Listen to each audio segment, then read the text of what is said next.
Un électrolyte faible est un solide qui s'ionise partiellement dans le solvant, ionisation limitée.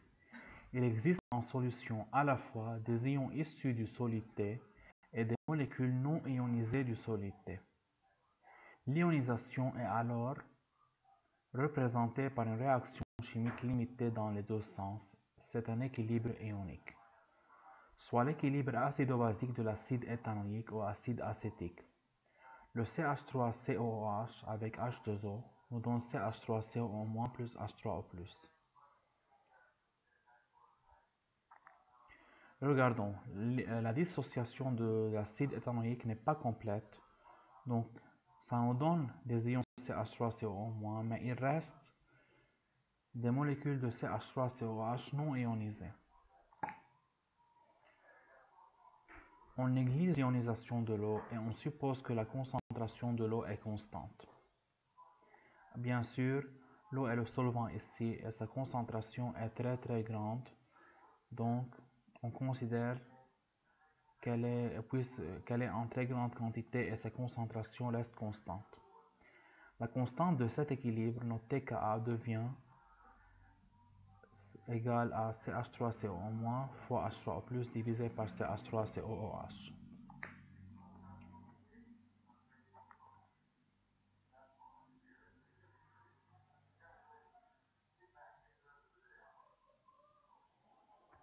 On définit pour tout équilibre un coefficient de dissociation alpha, rapport de la quantité de l'électrolyte dissocié à la quantité de l'électrolyte initial. Bien sûr, alpha c'est le degré de conversion que vous avez appris dans la classe de terminale. Alpha est toujours situé entre 0 et 1. Donc CH3COOH plus H2O me donne CH3CO moins H3O+. C0,0. À l'état d'équilibre, j'obtiens C1 moins alpha, c'est alpha, c'est alpha. Donc Ka, c'est la concentration des produits divisée par les concentrations des réactifs. Donc Ka, c'est alpha. C'est alpha, ça me donne C au carré alpha au carré sur C moins alpha.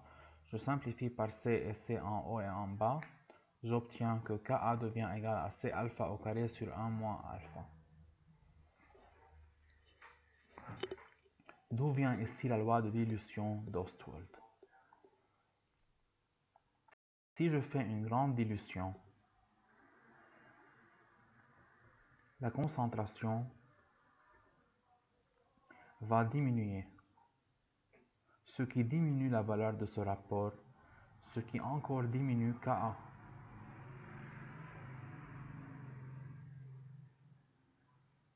Mais, si je veux garder une valeur constante de Ka, il faut que alpha, puisque Ka est toujours constante, Ka ne change pas à une certaine température, il faut maintenant que alpha augmente.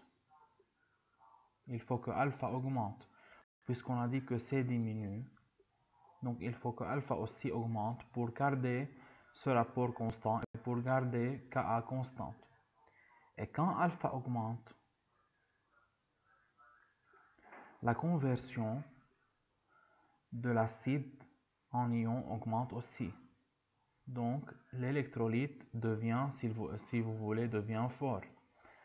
Alors, la loi de dilution d'Ostwald indique que lorsque la dilution devient infinie, l'électrolyte faible tend vers un électrolyte fort. Je vais répéter.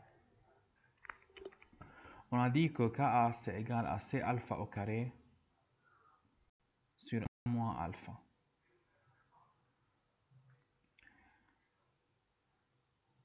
Quand je fais une très grande dilution, la valeur de C va diminuer. Mais pour garder Ka constante, il faut que alpha augmente devant C. Et alpha donc va beaucoup augmenter pour garder ce rapport constant et va tendre vers 1. Mais quand alpha augmente, la conversion va aussi augmenter. Ça veut dire la quantité des molécules de l'acide ionisé va très augmenter Donc on dit que l'électrolyte dans ce cas va se dissocier plus fortement dans l'eau, alors il va devenir un électrolyte fort.